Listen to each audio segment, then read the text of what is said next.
Selain suatu perbuatan sebagai tindak pidana itu karena perbuatan itu dinyatakan sebagai perbuatan yang dilarang dan diancam dengan pidana barang siapa yang melakukan, baik perbuatan melakukan sesuatu, tidak melakukan sesuatu, ataupun menimbulkan akibat sesuatu yang dilarang dan diancam dengan pidana, atau sering saya sebut sebagai unsur objektif tindak pidana.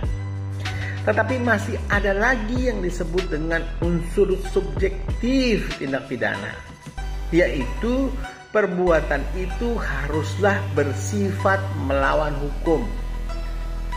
Apa itu bersifat melawan hukum? Bertentangan dengan hukum. Ya, bertentangan dengan hukum.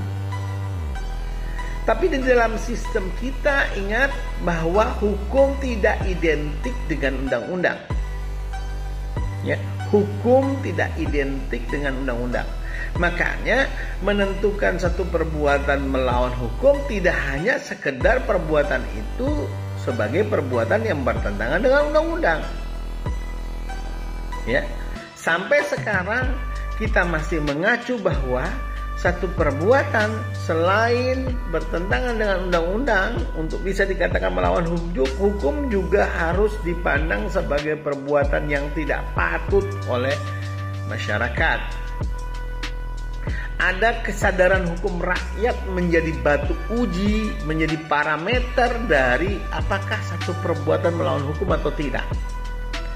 Adanya hukum tertulis di situ yang menentukan satu perbuatan sebagai dilarang dan diancam dengan pidana, suatu perbuatan yang bertentangan dengan peraturan perundang-undangan sehingga dikatakan sebagai melawan hukum. Tetapi ada juga hukum tidak tertulis yang dijadikan acuan untuk melihat apakah hal itu melawan hukum.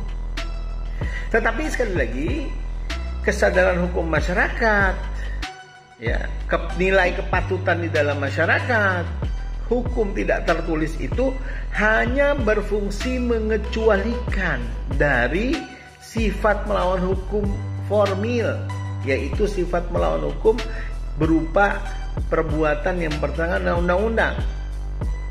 Di dalam ilmu hukum ini dikenal dengan ajaran melawan hukum material dalam fungsinya yang negatif.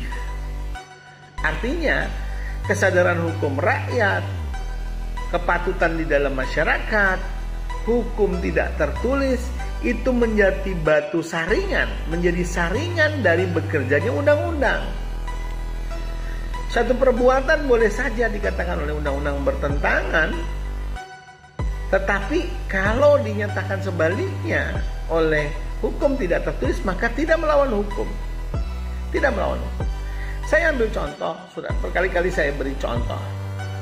Ketika saudara latihan silat, latihan karate, kerap kali ada tindakan fisik yang dilakukan oleh pelatih silat atau pelatih karate itu yang kemudian menimbulkan rasa sakit, bahkan boleh terjadi menimbulkan luka. Sekalipun secara formil perbuatan ini masuk dalam kategori penganiayaan dan karenanya merupakan perbuatan yang bertentangan dengan undang-undang, karena dilakukan dalam kerangka pendidikan silat, latihan karate, latihan bela diri, maka tidak dianggap melawan hukum. Ini artinya undang-undang bekerjanya dibatasi oleh kepatutan dalam masyarakat. Atau saudara mungkin melihat pertandingan tinju, dua petinju di atas ring saling menyakiti, saling memukul. Tapi kenapa tidak disebut sebagai tindak pidana walaupun perbuatannya masuk ke dalam rumusan pasal 351 KUHP? Karena semata-mata menurut kesadaran hukum masyarakat, menurut hukum tidak tertulis, menurut kepatutan, itu tidak dimaksudkan menyakiti sebagaimana dimaksud dengan penganiayaan. Begitu ya.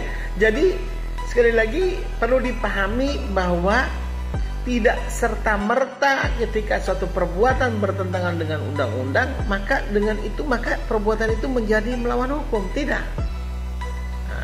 Tetapi harus disaring oleh hukum tidak tertulis, rasa keadilan masyarakat, nilai-nilai kepatutan di dalam masyarakat. Ini menyaring bekerjanya hukum tertulis.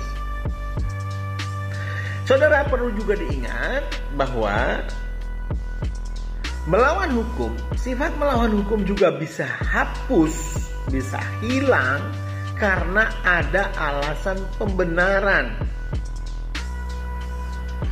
Ya, karena ada alasan pembenaran. Apa itu alasan pembenaran? Alasan yang menghilangkan sifat melawan hukum.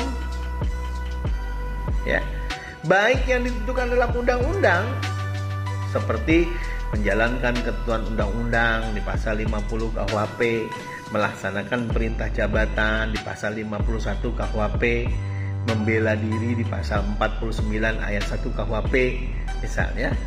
Itu adalah alasan pembenaran yang disebutkan dalam undang-undang. Juga tidak melawan hukum kalau terdapat alasan-alasan pembenaran yang tidak disebutkan dalam undang-undang, seperti tadi dalam tinju, di dalam latihan karate, di dalam pendidikan dan seterusnya.